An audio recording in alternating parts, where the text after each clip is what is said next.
so-called Haitian, so-called American blacks. Can you hear what I says? I'm about to do a Creole video for the Haitian people concerning who are the true children of Israel. All right, but the topic that, hey Ruben, can you hear? You can hear me, right? All right, good. Because I think I was having that problem.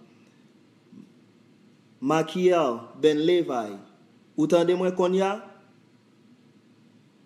All praises, pas un problème, pas un problème. Eh bien, message que me porte pour nous aujourd'hui à frère Maxime yo, c'est que depuis en 15103, moi gen ti livre là jusqu'à présent, côté que nous rivé en Haïti.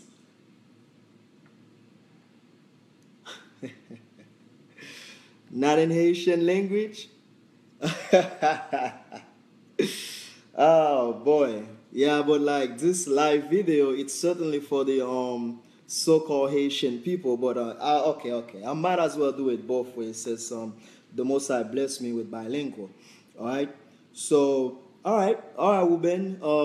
It's fine. I'll do it English just for you, my brother, and I can also add some Creole into it. All right. So the little message that I have for you guys today is like study the entire Bible only. You understand what I mean? Yes, you know where the Israelites the Bible speak of.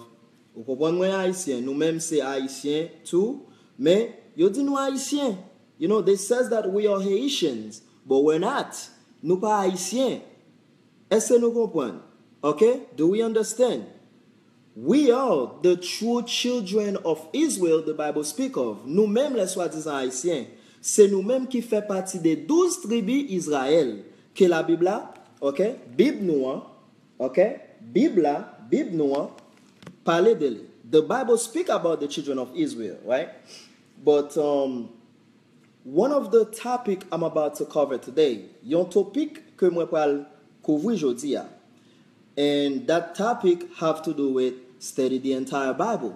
Okay? C'est pour nous étudier toute Bible. Étudier toute Bible. Don't just study the Bible, you know, just because your pastor telling you so. Don't just study the Bible because like you ain't got nothing better to do. But guess what? Pas juste étudier la Bible parce que pasteur dit étudier Bible. Pas juste étudier Bible parce que ou pas rien pour faire.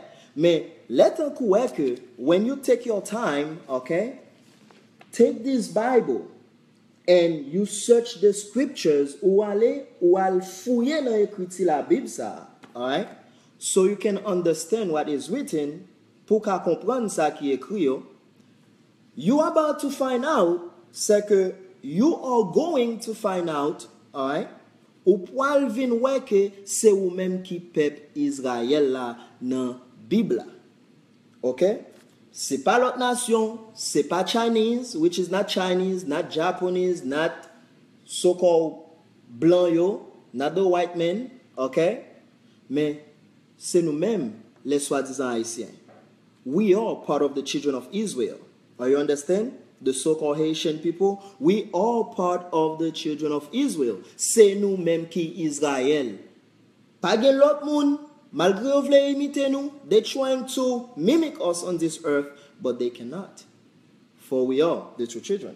So to begin, all right, I'm about to read a scripture from the book of Hosea.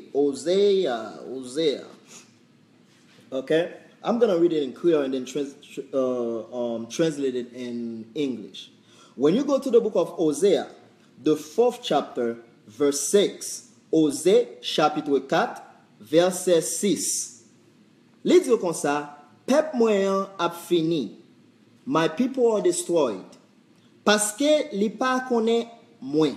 Because we forgot the Most High God. My people are destroyed because they are lack of knowledge. Hosea chapter 4 verse 6. Pep mwen ap fini. Paske li pa konen mwen. Pwet yo voye tout sa mwen te moutre yo jete. C'est comme ça, moi-même tout, moi pas reconnaître yo pour pouet moi encore. Yo voye tout ça moi-même, bon Dieu yo a, moi te montre yo a jeté. Moi-même tout. Ma voye petit yo jeté. Est-ce que vous comprenez? The Most High God make it clear that his people, according to the book of Hosea chapter 4 verse 6, that his people are destroyed for lack of knowledge. For lack of knowledge. What is that knowledge? That's one. And who did that knowledge giving to? Pour qui est connaissance ça que nous manquons à yé? Et qui laisse dans monde là bon Dieu te bay connaissance ça? So we are about to find out. First, on a l'ouest sa connaissance là représentée. To understand knowledge, let us go find out what is the knowledge. Okay? To understand the knowledge, pour nous comprendre connaissance là, bon Dieu a parlé de l'IA, nous supposons aller dans le livre de Malachie. Ok? Nous supposons aller dans le livre de Malachie. Malachi chapter 2 verse 7. We are about to the book of Malachi. The book of Malachi in English and it's Malachi en créole. Ok? Eh bien, nous pouvons aller dans Malachi chapitre 2 verset 7. Attendez bien, oui? Malachi chapitre 2 verset 7. C'est de voix poète yo pour yo montrer moun sa bon Dieu. It is the priest's job to teach these people what is God really all about. Okay? Pour yo montrer moun sa bon Dieu, moun al kote yo pour yo ka connaître sa bon Dieu mande yo fait. You understand what I mean? If you have a so-called pastor inside your church, if you have a so-called deacon inside your church, all right, you're supposed to go to these people to learn about God. But there is a knowledge God wants you to learn from them. Okay? The book of Malachi, let me read it in the English for my English speakers. The book of Malachi, chapter 2, verse 7. For the priest's lips should keep knowledge, and they should seek the law at his mouth, for he is the messenger of the Lord of hosts. So, connaissance que, pour être supposé qu'embia, c'est la loi de Dieu. Ou pas quand on pasteur, pour pas connaître la loi de Dieu. Dehors et en dedans. You know, so the knowledge we're supposed to understand is the Most High God laws. This is the knowledge any so-called pastors, any so-called priests among us supposed to be teaching us. But how can they teach us? According to Hosea, the 4th chapter, verse 6, stating that we have been destroyed for lack of knowledge, meaning somebody else altering our pastors, altering our teachers to teach us something other than the Bible. Okay? So, according to the book of Malachi, où le aller dans le livre de Malachi, chapitre 2, verset 7, il dit comme ça que, attendez bien, oui, en créole, c'est de voix prête yo pour yo montrer moun sa bon Dieu yé. Moun al kote yo pour yo ka connaître sa bon Dieu mande yo fait. Parce que c'est message saint qui gagne tout pouvoir yo yé. Est-ce qu'on comprend? Verset 8. Even though the Most High God says that according to the book of Malachi chapter 2 verse 7, in order for us to understand God, we have to go to the men of God. And what the men of God supposed to teach you is not what they thought. C'est pas ça ou pensé, ça moun de Dieu te supposé enseigner, c'est pas bagay qui sorti dans pensée yo, c'est pas bagay que yo pensé ou supposé ou fait, mais c'est parole qui sorti dans parole de Dieu. Qui côté parole de Dieu écrit dans Bible là. OK? Et qui genre de parole de Dieu? La loi. La loi et les 10 commandements. OK? So, là le verset 8 là il dit, mais nous même prêtres yo, nous quitter chemin bon Dieu. Bon Dieu parle avec nous là. Bon Dieu dit comme ça que nous même prêtres yo, nous quitter chemin bon Dieu. The Most High God says that we the priest, guess what? We have fell from grace. How do we fell from grace? Because like we stopped teaching the laws to the people. Now it's not about the laws of God anymore. C'est pas des causes blancs, on want ces blancs qui vini, qui dit comme ça que oh oui, Nous pas supposé qu'un la loi bon Dieu, les 10 commandements est aboli, etc. Blanc dit nous ça, après ça blanc vient penser nous dans la communauté nous. Eh bien, pour montrer nous un bagage qui est très fort aujourd'hui. I'm about to show you guys something that is very powerful today. And the thing I'm about to show you is that, guess what? We still have to keep the laws of God. Ever wondering why we in so much problems in Haiti right now? We still have to keep the laws of God. The enemy understand that. The enemy understand that so well. L'ennemi nous connaît ça tellement bien. Les chercher en gens, les utiliser reverse psychologie sur vous. Psychologie en reverse psychology on us. What kind of reverse psychology? The laws of God are done away with. What? How is the laws of God are done away with? The laws of Yahweh. The laws of Yahweh through his son Yahweh Shai are done away with when the scripture clearly talking about, hey, the priests are cursed because they start teaching God laws. Malachi chapter 2 verse 7. Let me read it one more time. Verse 8, I mean. Mais nous même poètes yo, nous quitter chemin bon Dieu. Nous la cause en pile monde pas gen commandement moins ba yo. Vous entendez? Nous quitter en pile monde pas gen commandement moins ba yo. C'est Seigneur qui gen tout pouvoir qui dit ça. Nous pas kembe contrat moins te fait ak moun famille Lévi yo. Est-ce qu'on comprend? Bon Dieu dit comme ça que the Most High God says that everything that he ought to teach us, guess what? We throw them out of the door. No, man, you know, according to Leviticus chapter 11, we supposed to eat clean meat. But we love oppression so much. Nous aimons oppression, peuple bon Dieu. N'a quitté un nèg blanc, cap on sait pasteur nous. We are listening to the whites teaching our pastors to do what? To perverting us, even worse. When God says, Leviticus 11, you will find the clean and unclean meat. Le wale dans Lévitique chapitre 11, ou après le viens nous ka manger, ak viens nous pas supposé manger. Mais tellement que nous désobéissons en pile, we are a disobedient type of people. Guess what? We love when the white man come with his philosophy, telling us that, well, you don't have to keep the laws, so you can't just pray over a unclean meat and eat it. Ou ka juste prier sur un cochon, manger.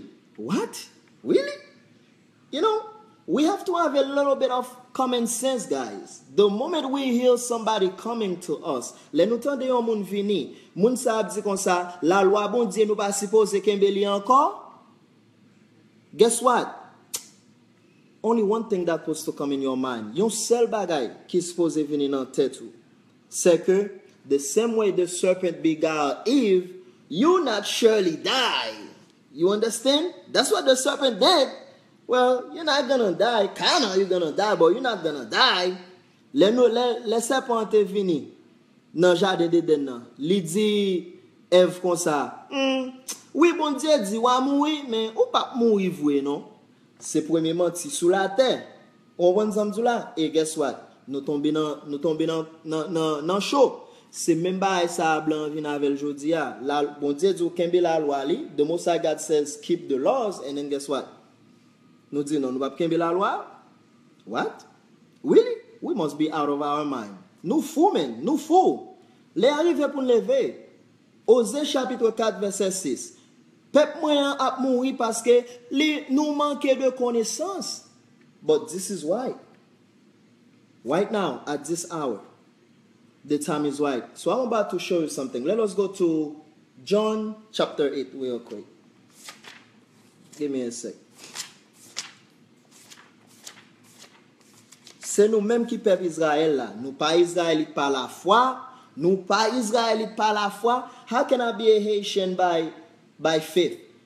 You understand what I mean? How can I be an American by faith? But when it comes to Israel, our true identity, we are an Israelite nation by faith. Really?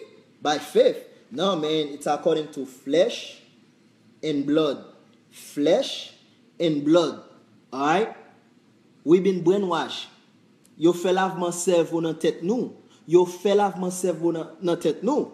But the Most High God got us. Bon Dieu again. Le wale dans Jean 8, chapitre 32. Jean, we're going to the book of John, chapter 8, verse 32. Jean chapitre 8, verset 32. Okay? Ma pli en Creole avant, I'm about to read it in Creole first, and then I'll read it in English for my English speakers. Alright, the book of Jean, Jean chapitre 8, verset 31. Ma commencé dans 31. Li dit comme ça, Jésus dit, juif qui te croient dans li yo. What? Jésus dit, juif qui te croient dans li yo. What? Hold on a sec. John chapter 8, verse 31st. Then Jesus said, those Jews which believe on him. I thought Christianity says that, the Jews completely rejected Christ altogether. When I was in the Seventh-day Adventist church, that's what I was being taught. Okay? Dans religion, dans foi en religion, yo dit nous comme ça que, bon Dieu pas avec peuple Israël là encore, pour qui ça? Parce que tout peuple Israël là te rejeté Jésus-Christ. Eh bien, les wale dans Jean chapitre 8, verset 31, Jésus dit à propre bouche li, juif qui croit dans moi yo, c'est que gen juif qui croit dans Jésus-Christ. OK? Gen juif qui croit dans Yahawashai Hamashiach, vrai nom li en hébraïque. OK? So what is religion talking about? Okay? Because according to religion faith, man-made religion, they says that all the Jews rejected Christ altogether. Is that so? Est-ce que c'est vrai? Eh bien, vrai. Parce que la Bible a dit dans Jean chapitre 8, verset 31, Jésus dit, juif qui te croient dans li yo, okay? John chapter 8, verse 31, then says Jesus, those Jews which believe on him, if ye continue in my word, meaning that he is the Son of God, si nous continuons dans parole mwen yo, ça veut dire que c'est le même qui petit à mon Dieu. All right? Where my Latinos at? We need the Hebrews and Vision Telemundo. All praises, my brother. Well, Matazak started. I don't know if you're Latino, my brother, so-called Latino, but you need to start, start airing this message, this wonderful message of our Lord in your own tongue. Okay? All praises, all praises. Shalom, shalom. Most Christ bless, brother Hollis John. Yazaharaha. Shalom. Nerida Gentil. Ah, that's I say Haïtien. Bayo, ma bayo net. Non, non de l'éternel, Yahawashai, ma bayo. Nerida. Okay? So, Jean chapitre 8, verset 31. Jésus dit, juif qui te croient dans l'io, si nous kembe parole mwen yo nan kè nous se disciples mwen vrai. Na connaît vérité a, laisse la vérité a va ban nous liberté nous. Na connaît vérité a, nous-mêmes les juifs, les soi-disant haïtiens, ce sont des juifs. C'est nous-mêmes qui juifs. OK? Na connaît vérité a et laisse la vérité ça va ban nous liberté nous. Qui vérité qui va ban nous liberté nous? Et m'pa le montrer. Jésus-Christ va venir mourir pour tout le monde entier, toute l'humanité entière. Il va venir mourir pour ça. Je vais montrer nous ça. Mais il vient mourir pour un peuple spécial. Que bon Dieu te ba peuple ça. Tout commandement li yo. Et de fait que peuple ça a crasé tout commandement ça yo. Comprendre? Nous supposons un problème. Like I said in Creole, I have to say it in English. Again, Christ says in John chapter 8, verse 32. And ye shall know the truth, and the truth shall set you free, shall make you free. Okay, we know that we are Israelite.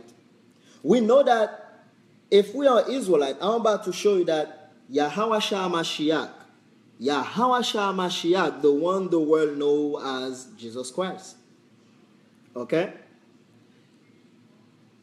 He did not come to die. The truth that you are about to find out today, he did not come to die for all nations that are not in the commonwealth of the children of Israel. He did not come to die for them, but he only come for a particular type of people, which is us, the Israelite.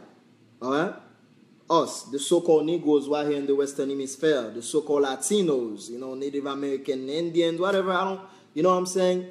Everybody, you know what? To make it clear, the children of oppression. If you are being oppressed on this earth, last hired, first fired, then I'm pretty sure that probably have to deal with you. Okay? And with that being said, since Jésus-Christ dit comme ça dans Jean chapitre 8, verset 32 que n'a connaît vérité a, ok? N'a connaît vérité a, laisse la vérité a va ban nous liberté nous. Qui vérité n'a connaît et cap ban nous liberté nous. Bon mal montre aujourd'hui am connaît dans adventiste, dans baptiste, dans catholique, dans pentecôtiste, dans méthodiste, dans témoin Jéhovah, yo fait connaître que Jésus mourit pour tout le monde. Et tout le monde, bon Dieu remet tout le monde